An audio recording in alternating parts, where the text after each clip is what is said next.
नमस्कार दोस्तों। तो फाइनली हमारे उत्तराखंड इतिहास के 10 क्वेश्चन पूरे हो चुके थे। आज हम इसी सीरीज के 11 से 100 तक पूरे क्वेश्चन करने की कोशिश करेंगे और अपना स्कोर चेक करें और उत्तर देने की कोशिश करें। मैं पहले आपको अवगत करा दूं, यह सीरीज केवल आपके लिए है। आप इसमें अपना प्रदर्शन कीजिए और अपना आकलन कीजिए। मुझे जिस ऑप्शन के बारे में आपको जानकारी देनी होगी, मैं उस ऑप्शन को खुद ही गलत चूज करूंगा, जिसके बारे में आपको स्वतः ही डिटेल डाल रखिए आपको दिखाई देनी शुरू हो जाएगी। तो आपका टाइम नष्ट न करते हुए हम चलते हैं इस सीरीज के 11वें प्रश्न पर। तो आज का हमारा 11वां प्रश्न है, ऐतिहासिक स्रोतों में पुल्लिंग शब्द का प्रयोग किस संदर्भ में किया गया है? ताम्रपत्रों पर अंकित लिपि के लिए, उत्तराखंड के प्राचीन निवासियों के लिए, एक विशेष प्रकार के प्राचीन कर के लिए। तो इसका सही उत्तर होगा ऑप्शन नंबर बी, उत्तराखंड के प्राचीन निवासियों के लिए। ठीक है, तो हम इसके बारे में जानने की कोशिश करेंगे। महाभारत और अशोक के शिलालेखों में इस क्षेत्र के निवासियों को पुल्लिंग कहा जाता था और वहाँ का जो क्षेत्र था उसको अपरांत कहा जाता था। ठीक है दोस्तों, और नेक्स्ट क्वेश्चन पे चलने की कोशिश करेंगे। हाँ दोस्तों, हमने कुछ क्वेश्चन पहले से ही किए हुए हैं, तो दोस्तों इसका जो आगे क्वेश्चन होंगे वो आपको खुद ही करने होंगे। तो आज अभी का 12वां क्वेश्चन है, कत्यूरी काल में प्रांतरपाल अधिकारी की क्या भूमिका परिभाषित की गई है? तो इसमें जो हमारा सही उत्तर होगा, सीमाओं की सुरक्षा और दरों का नजर रखना। ठीक है दोस्तों, तो इसके बारे में जानेंगे। जो प्रांतरपाल सीमाओं की रक्षा करने वाला और घुसपैठ रोकने वाला मुख्य अधिकारी होता था। ठीक है दोस्तों, अब चलते हैं हम 13वें क्वेश्चन पे। परमार वंश के शासन में सयाना और थोकदार शब्दों की क्या परिभाषा थी? तो इस दोस्तों इसका सही उत्तर होगा, राजस्व वसूली में मदद करने वाला स्थानीय रसूखदार। ठीक है दोस्तों, तो इसके बारे में जानने की कोशिश करेंगे। यह ग्रामीण स्तर पर कर वसूली और शांति व्यवस्था के लिए सरकार और जनता के बीच की कड़ी थे। ठीक है दोस्तों, तो नेक्स्ट क्वेश्चन। तो दोस्तों हमारा 14 क्वेश्चन है, ऐतिहासिक संदर्भ में ताम्रपत्र का मुख्य कार्य क्या था? तो दोस्तों ऐतिहासिक दृष्टि में ताम्रपत्र का जो मुख्य कार्य होता था वो भूमिदान और शाही घोषणाओं के लिखित प्रमाण के रूप में होता था। ठीक है दोस्तों, राजाओं द्वारा दी गई भूमि या आदेशों को स्थायी बनाने के लिए तांबे के प्लेटों पर अंकित किया जाता था। 15 हमारा 15वां क्वेश्चन होगा, कुमाऊं के इतिहास में सिटी कर की क्या परिभाषा थी? तो दोस्तों यह एक नगद के रूप में लिया जाने वाला कर था। ठीक है दोस्तों, सिटी मुख्य रूप से नगद लिया जाने वाला कर था जो भूटिया व्यापारियों और दस्तकारों पर लगता था। अब हमारा 16वां क्वेश्चन, प्राचीन काल में शैलचित्र शब्द का क्या अर्थ है? तो दोस्तों जो प्राचीन काल में शैलचित्रों का जो अर्थ था, प्राकृतिक गुफाओं की दीवारों पर उकेरी गई आकृतियां होती थी। जैसे दोस्तों आदि मानव द्वारा गुफाओं जैसे लाखों उड़िया की दीवारों पर रंगों से बनाई गई आकृतियों को शैलचित्र कहते थे। ठीक है दोस्तों, तो हमारा जो 17वां क्वेश्चन होगा, कतुरी शासन में जो गौल्मिक होता था, यहाँ पे गाल्मिक लिखा हुआ है, गाल्मिक का पद क्या दर्शाता था? तो यहाँ पे जो हमारी जो सेना होती थी उसको दर्शाता था।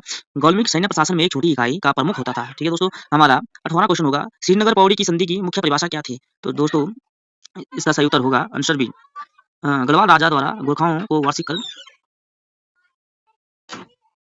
ठीक है दोस्तों, ऑप्शन नंबर बी आप इसको पढ़ सकते हो दोस्तों। ठीक है दोस्तों, उन्हें सालाना 25,000 रुपए दिए जाएं। ठीक है दोस्तों, गढ़वाल से हटाना स्वीकार किया, बशर्ते उन्हें सालाना 25,000 रुपए दिए जाते थे। ठीक है दोस्तों, नेक्स्ट क्वेश्चन। ठीक है दोस्तों, ठीक है दोस्तों, ये क्वेश्चन हमारा हो चुका है। तो इसके बाद 20 के बाद जितने भी क्वेश्चन आएंगे दोस्तों वो आपको स्वतः ही करने होंगे दोस्तों। मैंने ये खुद ही सॉल्व कर दिए थे दोस्तों, तो मैं आगे आपको हिंट के माध्यम से बताना चाहूंगा और मैं ऑप्शन भी खुद ही चूज करूंगा। मैं गलत करूंगा चूज, आप सही कर लेना दोस्तों। ठीक है, गोरखा शासन में विचारी शब्द की परिभाषा क्या थी? इसका सही उत्तर होगा दोस्तों ऑप्शन नंबर सी, न्याय व्यवस्था का अधिकारी। गोरखा प्रशासन में न्यायाधीश को विचारी कहा जाता था जो मुकदमों का फैसला करता था। ठीक है दोस्तों, हमारा क्वेश्चन नंबर 20 होगा, स्वतंत्रता संग्राम के दौरान पेशावर कांड की सबसे सटीक परिभाषा क्या है? तो दोस्तों इसका सही उत्तर ऑप्शन नंबर ए होगा, भारतीय सैनिकों द्वारा निहत्थे स्वतंत्रता सेनानियों पर गोली चलाने से इंकार करते हैं। शायद दोस्तों आपको पता ही होगा कि पेशावर कांड के नायक कौन है दोस्तों, आप कमेंट में कर सकते हो दोस्तों। चंद्र सिंह गढ़वाली के नेतृत्व में सैनिकों ने खुदाई खिदमतगारों पर गोली चलाने से मना कर दिया था। हमारा ऑप्शन क्वेश्चन नंबर 21 दोस्तों, इसके बाद हम चेक करेंगे दोस्तों 22वां क्वेश्चन। ठीक है दोस्तों, हमारा जो 22वां क्वेश्चन है, हाँ दोस्तों हमारा जो 22वां क्वेश्चन होगा आपको स्वतः ही करना होगा दोस्तों। तो कुछ क्वेश्चन मैंने कई किए हुए हैं दोस्तों, आप नाराजगी न दर्शाएं। ऐतिहासिक संदर्भ में लाखों उद्यान में प्रयुक्त उद्यान शब्द किसे परिभाषित करता है? तो दोस्तों ये प्राकृतिक गुफा को करता है। ठीक है, उत्तराखंड की स्थानीय भाषा में उद्यान का अर्थ प्राकृतिक गुफा या आश्रय स्थल होता है जहाँ प्राचीन मानव निवास करते थे। तो दोस्तों यहाँ से आपको खुद ही ये क्वेश्चन करने होंगे, मैं आपको थोड़ा हिंट देने का माध्यम भी प्रस्तुत करूंगा, आप इसको कर सकते हो। हमारा क्वेश्चन नंबर 22 होगा, कत्यूरी काल में महाशांत विग्रही नामक अधिकारी की क्या भूमिका थी? युद्ध और शांति का मंत्री, कृषि भूमि का सर्वेक्षक, राजमहल का रसोइया और घोड़ों का प्रशिक्षक। मैं दोस्तों आपको इसका जो सटीक उत्तर होगा दोस्तों, मैं आपको हिंट देने की कोशिश करूँ, इसका कार्य आधुनिक विदेशी मंत्री या राजनयिक के समान है। तो दोस्तों आप इसका उत्तर आसानी से कर सकते हो दोस्तों। ठीक है दोस्तों, हाँ देखो दोस्तों, युद्ध और शांति का मंत्री। ठीक है दोस्तों, यह अधिकारी विदेशी मामलों, संधियों और युद्ध के निर्णयों के लिए उत्तरदायी होता था। ठीक है दोस्तों, नेक्स्ट क्वेश्चन, चंद शासन के दौरान सिटी कर के अलावा जूलिया कर किसे परिभाषित करता है? तो यह कर परिवहन और आवाजाही से संबंधित था। यदि दोस्तों आपको आवाजाही से संबंधित कोई यहाँ पे ऑप्शन दिखाए तो आप उसका उत्तर लगा सकते हो। देखो दोस्तों मैं सभी ऑप्शन नहीं पढ़ पाऊंगा क्योंकि हमें 100 क्वेश्चन पूरे करने हैं, तो आप दोस्तों ऑप्शन को पढ़ें और अपना उत्तर का चयन करें। मैं आपको हिंट देते रहूंगा और बताते रहूंगा दोस्तों। ठीक है दोस्तों, आवाजाही के लिए दोस्तों ये लो, नदियों के पुलों पर लगने वाला कर था। ठीक है, नदियों को आर पार जाने वाले पुलों या सांगा पर लगने वाला कर को जूलिया या सांगा कर कहा जाता था। ठीक है दोस्तों, नेक्स्ट, क्वेश्चन नंबर 24 गढ़वाल के पवार शासक में पैक शब्द की क्या परिभाषा थी? यह गाँव का चौकीदार होता था, एक प्रकार का वाद्य यंत्र होता था, अत्यंत साहसी और शक्तिशाली योद्धा होता था या राज दरबार का विदूषक होता था। ठीक है दोस्तों, तो आप बता सकते हो इसका उत्तर किस प्रकार से हो सकता है। तो दोस्तों मैं आपको हिंट देने की कोशिश करता हूँ। उन्हें वीरता के लिए राजा द्वारा रौत जागीर भी प्रदान की जाती थी। तो जागीर क्या होती है? एक भूमि होती थी। मैं दोस्तों गलत ऑप्शन भी लगाऊँगा तो आप देख लेना, चेक कर लेना कि कौन-सा उत्तर सही होगा। ठीक है दोस्तों, आप देख सकते हो जो गाँव का जो चौकीदार होता था, चौकीदार को गोरखा या स्थानीय रक्षक कहा जाता था। ठीक है दोस्तों, इसका सही उत्तर होगा अत्यंत साहसी और शक्तिशाली योद्धा। ठीक है दोस्तों, अत्यंत साहसी और शक्तिशाली योद्धा, युद्ध कला में निपुण, असाधारण वीरता दिखाने वाले सैनिकों को पैक की उपाधि दी जाती थी। ठीक है दोस्तों, नेक्स्ट 25वां क्वेश्चन होगा ब्रिटिश काल में 80 साला बंदोबस्त जो कि 1823 में होती है, की मुख्य विशेषता क्या थी? ठीक है दोस्तों, तो आप बता सकते हो दोस्तों, इसके हम आपको हिंट देने की कोशिश करेंगे दोस्तों। इसका नाम हिंदू कैलेंडर विक्रम संवत के वर्ष पर रखा गया है। ठीक है दोस्तों, अब हम देखो दोस्तों, ठीक है। ट्रेन द्वारा किया गया वैज्ञानिक भूमि मापन। अब कमिश्नर ट्रेन ने संवत 1880 विक्रमी में यह बंदोबस्त किया था, जिसमें पहली बार भूमि का व्यवस्थित विवरण रखा गया है। ठीक है दोस्तों, मैंने आपको हिंट देने के माध्यम से आपको क्वेश्चन कराने की कोशिश करता हूँ दोस्तों। वीडियो को सब्सक्राइब जरूर करें दोस्तों और लाइक जरूर करें दोस्तों। दोस्तों के पास शेयर करें ताकि मैं अधिक से अधिक वीडियो आपके लिए ला सकूँ, अधिक से अधिक प्रैक्टिस इस प्रकार से क्वेश्चन लाऊँ कि एग्जाम में उनके आने के चांसेस बने। ठीक है दोस्तों, तो हमारा 26वां क्वेश्चन होगा अशोक के कालसी शिलालेख में प्रयुक्त अपरांत शब्द किसे परिभाषित करता है? देखो दोस्तों, इससे पहले जो क्वेश्चन आया था उसमें पुल्लिंग शब्द को उल्लेख किया गया था दोस्तों। यहाँ पे अपरांत शब्द आ गया है दोस्तों, तो आप इसका उत्तर बता सकते हो। यह शब्द क्षेत्र की पहचान के लिए उपयोग किया गया था। देखो दोस्तों, ये हिंट भी आपको दे दिया है, तो आप इसका उत्तर आसानी से बता सकते हो कि यह एक पूरे पहाड़ी क्षेत्र को दर्शाता है। ठीक है दोस्तों, अशोक ने अपने शिलालेख में उत्तराखंड के इस भौगोलिक क्षेत्र के लिए अपरांत शब्द का प्रयोग किया गया था। ठीक है दोस्तों, यह आपने देख लिया होगा। हम अपने 27वें क्वेश्चन पे चलते हैं। उमा परिषद जिसकी स्थापना 1916 के गठन का मुख्य उद्देश्य क्या था? देखो दोस्तों, हम आपको हिंट देने की कोशिश करेंगे। यह संगठन बाद में भारतीय राष्ट्रीय कांग्रेस में विलीन हो गया था। ठीक है दोस्तों, तो आप अपना उत्तर का चयन करें। देखो दोस्तों, हम आपके ऐसा ऑप्शन भी चूज़ कर सकते हैं जिसमें कि गलत हो। ठीक है दोस्तों, ताकि आपको उत्तर का पता भी चल सके। ठीक है, परिषद का जन्म स्थानीय सामाजिक और आर्थिक समस्याओं को संगठित रूप से उठाने के लिए हुआ था। ठीक है दोस्तों, तो चलते हैं दोस्तों अगले क्वेश्चन में। तो हमारा 28वां क्वेश्चन होगा गोरखा न्याय प्रणाली में गोला द्वीप परीक्षा की क्या परिभाषा थी? तो दोस्तों मैं आपको हिंट देने की कोशिश करूंगा। यह निर्दोषता साबित करने के लिए दी जाने वाली एक अग्नि परीक्षा थी। तो दोस्तों मैं आपको थोड़ा बहुत हिंट दे चुका हूँ, तो आप इसका उत्तर भी लगा सकते हो।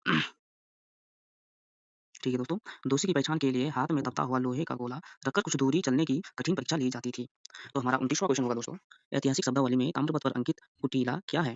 तो दोस्तों जो ताम्रपत्र था उसमें जो कुटीला था वो क्या था? ठीक है दोस्तों, तो इसका संबंध लिखने के ढंग या अक्षरों की शैली से है। तो दोस्तों आपको हिंट मिल चुका है, तो आप इसको उत्तर भी लगा सकते हो दोस्तों। ठीक है दोस्तों, तो दोस्तों यह इसका सही आंसर होगा option number C.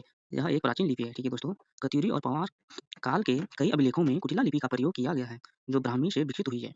Question number 30 Pawar शासनकाल में चौथानी ब्राह्मणों के वर्ग की क्या परिभाषा थी? ठीक है दोस्तों, जो चौथानी ब्राह्मण थे अजयपाल ने अपनी राजधानी में जाति व्यवस्था को व्यवस्थित करते समय यह वर्ग बनाया था। तो दोस्तों तो आप इसको लगा सकते हो दोस्तों। तो राज दरबार के 4 मुख्य प्रशासनिक पदों पर आसीन ब्राह्मण थे। ठीक है दोस्तों, अजयपाल ने ब्राह्मणों का एक वर्ग बनाया था जिन्हें प्रशासनिक कार्यों में प्राथमिकता दी जाती थी। ठीक है दोस्तों, तो हमारा 31वां क्वेश्चन होगा ऐतिहासिक संदर्भ में किरात शब्द का प्रयोग उत्तराखंड के लिए किस रूप में किया गया है? तो दोस्तों ये 4 ऑप्शन है, आप बताओ इनका उत्तर। मैं आपको थोड़ा-सा हिंट देने की कोशिश करूँगा। यह समूह कोलों के बाद और खसों से पहले इस क्षेत्र में प्रभावशाली था। ठीक है दोस्तों, तो दोस्तों मैं ऑप्शन गलत भी चूज़ करूँगा दोस्तों, ताकि हमें दूसरे ऑप्शन के बारे में पता चल जाए। ठीक है दोस्तों, हमारा जो राइट आंसर होगा, एक प्राचीन जाति को कोल के बाद यहाँ आई। ठीक है दोस्तों, उत्तराखंड के इतिहास में कोलों के बाद किरातों का आधिपत्य माना जाता है, जिन्हें भील भी कहा जाता है।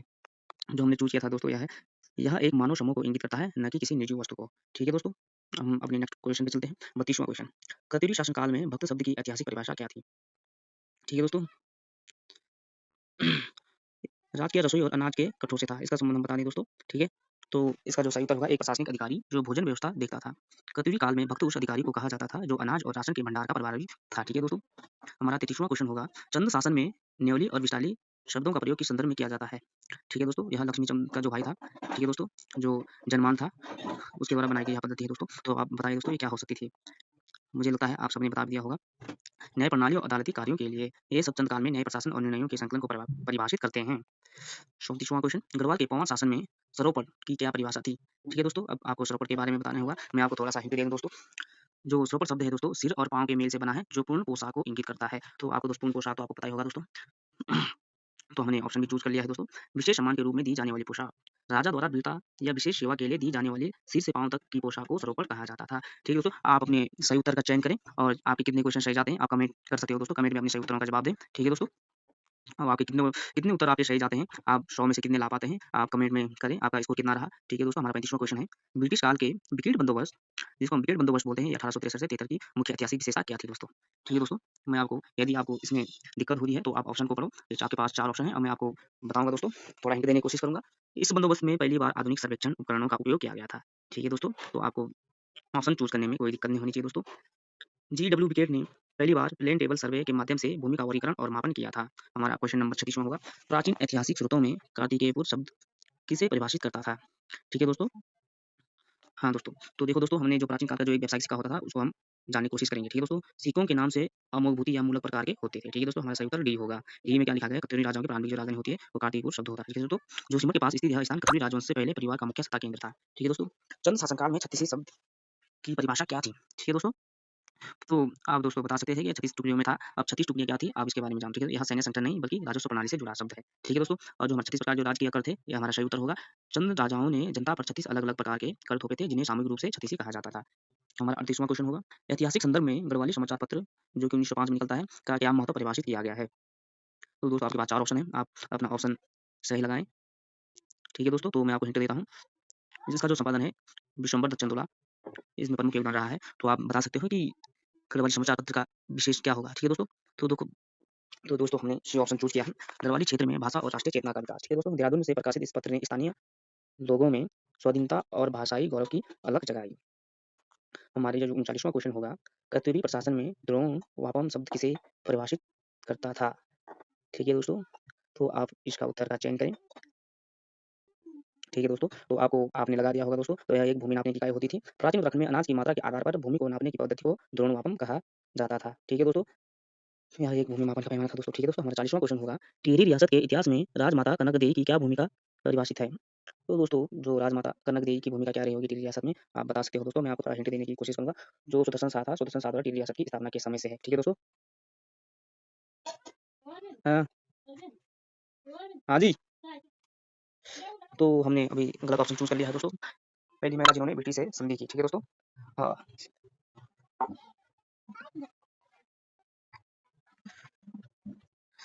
तो फाइनली इसका सही उत्तर होगा दोस्तों, हमारा क्या होगा? सुदर्शन शाह की माता और संचिका। ठीक है, उन्होंने रियासत की बहाली और शुरुआती प्रशासनिक व्यवस्था में महत्वपूर्ण योगदान किया। और जैसे मैंने बोला था आपको, मैं कई क्वेश्चनों का उत्तर गलत चूज़ करूँगा, जहाँ से हमें कुछ ऑप्शनों का पता भी चल जाएगा। शायद बहुत कम को ही पता ही होगा कि संध्या राजाओं के नाम पर होती थी, उन्हें उसे लागू करने में मदद की। ठीक है दोस्तों, महिलाओं की कोई भूमिका नहीं होती थी। ठीक है दोस्तों, तो हमारा 41वां क्वेश्चन होगा, ऐतिहासिक संदर्भ में लाकुड़िया या लघु उड्यार के चित्रों में किस रंग का प्रयोग मुख्य रूप से किया गया है? तो आप लगा चुके होंगे दोस्तों, तो मैं अभी चूज़ करने वाला हूँ दोस्तों, गेरुआ और सफ़ेद। लाखों उजियार के चित्रों में मानव और पशु आकृतियों को गेरुए, काले और सफ़ेद रंगों में सजाया गया था। हमारा 42वां क्वेश्चन होगा दोस्तों, कत्यूरी प्रशासन में उपआरिक अधिकारी की क्या भूमिका परिभाषित है? जो कत्यूरी प्रशासन था दोस्तों, उसमें जो उपआरिक होता था, उसकी क्या भूमिका होती थी दोस्तों? क्या कार्य करता था? मैं आपको हिंट देता हूँ दोस्तों, यदि आपको थोड़ा कठिनाई हुई है। जो हमारा उपआरिक होता था दोस्तों, वो राज्यों में गवर्नर के समान था। ठीक है? ठीक है दोस्तों? तो आपको पता चल चुका होगा दोस्तों कि यह प्रांत का जो राज्यपाल होता था, यही होता है दोस्तों उपारिक। कत्यूरी काल में प्रांतों के शासन को सँभालने वाले अधिकारी को उपारिक कहा जाता है। तो दोस्तों हमारा जो नेक्स्ट क्वेश्चन 43वां होगा, चंद शासन काल में बैकर शब्द का प्रयोग किसके लिए किया जाता है? शायद कई लोग इसको पहली बार भी देख रहे होंगे दोस्तों। तो दोस्तों मैं आपको हिंट देने की कोशिश करता हूँ दोस्तों। जो बैकर होता था दोस्तों, यह एक कर होता था दोस्तों, जो किसानों द्वारा अपनी उपज का एक हिस्सा देकर चुकाया जाता था। तो इसका सही उत्तर देखो दोस्तों, मैं आपको कुछ और जानकारी देने की कोशिश करता हूँ, ऑप्शन गलत लगा के। ठीक है दोस्तों? ठीक है दोस्तों, हमारा सही उत्तर होगा सी, अनाज के रूप में लिया जाने वाला कर। चंद शासन काल में जो नकद को स्थिति कर के रूप में लिया जाता था दोस्तों, उसी को ही बैकर कहते थे दोस्तों। ठीक है? ठीक है दोस्तों, जो मंदिर में सफाई करने वाला यह राजस्व शब्दावली का हिस्सा है, ना कि धार्मिक सेवा का। ठीक है दोस्तों, इस प्रकार से हम ऑप्शन की व्याख्या भी कर सकते हैं दोस्तों। तो हमारा 44वां क्वेश्चन होगा, परमार वंश के दौरान कम्यून और सयाना अधिकारियों का मुख्य कार्य क्या था? तो दोस्तों मैं आपको थोड़ा हिंट देने की कोशिश करूंगा दोस्तों। यह जो कमीन और सयाना होता था, यह राजा और प्रजा के बीच राजस्व कड़ी के रूप में कार्य करते थे। तो दोस्तों इसका सही उत्तर चूज करो दोस्तों। दोस्तों मैं यहाँ भी गलत ऑप्शन चूज करूंगा। ठीक है दोस्तों, हम हमारा सही उत्तर बी होगा दोस्तों। राजस्व वसूली और ग्रामीण प्रशासन जो होता था दोस्तों, ये स्थानीय रसूखदार अधिकारी थे, जो राजा की ओर से राजस्व इकट्ठा करने और व्यवस्था बनाए रखने के लिए उत्तरदायी थे। जो सीमावर्ती व्यापार का प्रबंधन था ना दोस्तों, इनका मुख्य प्रभाव ग्रामीण अंचलों की आंतरिक व्यवस्था पर था। ठीक है दोस्तों, हमारा 45वां क्वेश्चन होगा, गोरखा शासन में पुंगानी कर के बारे में क्या सत्य है?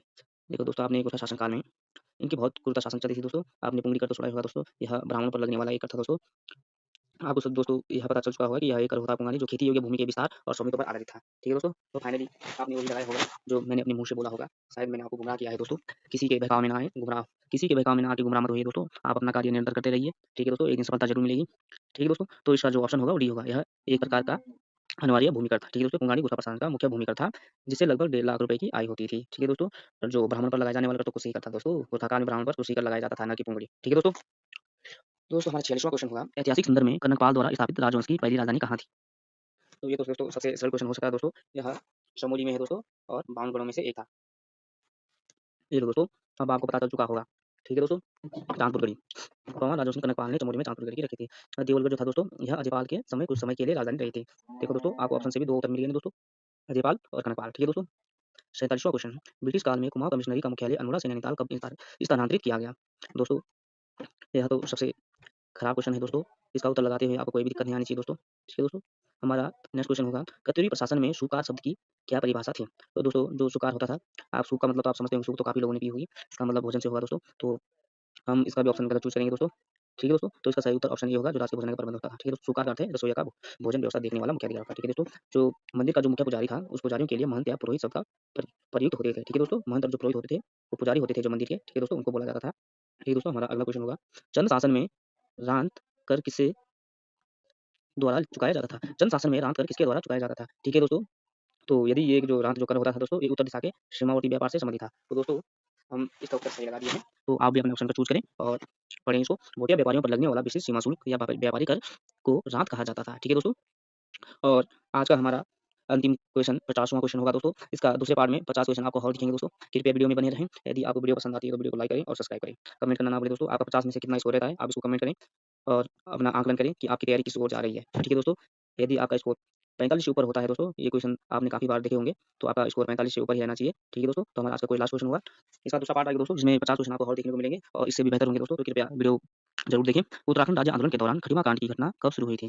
ठीक है दोस्तों, तो दोस्तों हम इसमें भी अपना ऐसा ऑप्शन चूज़ करेंगे दोस्तों जो आपको गलत लगे। ठीक है दोस्तों, हम संयंत्र टापू की घटना को चूज़ करते हैं। ठीक है दोस्तों, तो अभी हम 1 सितंबर 1994 को खटीमा में पुलिस द्वारा आंदोलनकारियों पर गोलीबारी की गई थी, जिसे काला दिवस भी कहा जाता है। ठीक है दोस्तों, और हमारा जो 10 नवंबर 1995 है दोस्तों, यह सेतन टापू की घटना से संबंधित है दोस्तों। ठीक है दोस्तों, 2 अक्टूबर 1994 को उत्तराखंड में एक महत्वपूर्ण घटना हुई थी दोस्तों, जिसको आप कमेंट कर सकते हो। आज की वीडियो को समय को मद्देनजर रखते हुए मैं आपको इतना काफ़ी है दोस्तों, वीडियो काफ़ी लंबी बन चुकी है दोस्तों। मैं आपको पार्ट-पार्ट में 50-50 क्वेश्चन लेके आपको अगली वीडियो में, यदि दोस्तों आप इस चैनल को सपोर्ट करते हो, तो मैं आपके लिए डेली प्रैक्टिस सेट लाऊँगा दोस्तों। 3 दिन में या फिर 2 दिन में 100-100 क्वेश्चन आपको देखने को मिल सकते हैं, वो भी सभी विषयों में दोस्तों। यहाँ की जो भी हमारा जीएस का पोर्शन होता है, उसमें भी आपको देखने को मिल सकते हैं, तो कृपया वीडियो में बने रहें। थैंक यू दोस्तों।